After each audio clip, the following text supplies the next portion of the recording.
Москва шаарынын жанында көптөгөн кичи жабык шаарлар бар. Орусча айтканда запретные города для иностранных граждан. Ал жака чет элдик жарандар бара албайт. Бүгүн эле биздин мекендештер ошо железнодорожный шаарына барып туруп, ал жактан азыр ГАИден кармап депортация болуп атыптыр. Тилекке каршы мекендештер ошондой шаарлар бир нече. Аларды айтып өтсөк, железнодорожный, Балашка, Одинцово, Мытиши, Шолковская жана Подол шаарлары толук шаар бүтүн эмес, алардын бир канча бөлүктөрү.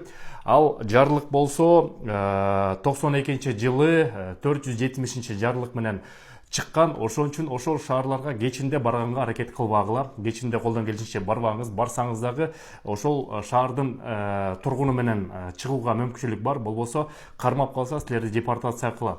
Эмне үчүн жабык шаарлар? Ал стратегический объекттер болуп калат. Ошол жерде атайын коопсуздукту сактоочу базалар бар. Биринчиден, экинчиден Росатомдун объекттери бар. Ошон үчүн жабык шаарлар. Муну билип алгыла, себеби орустарда незнание законов не освобождает от ответственности деген бир жашынакай сөзү бар. Ошол экени эске алып туруп, ошону да бир сире карап алыңыздар. Көрүшкөнчө жаңылыктар болсо айтып турабыз. Сак саламат болуңуздар.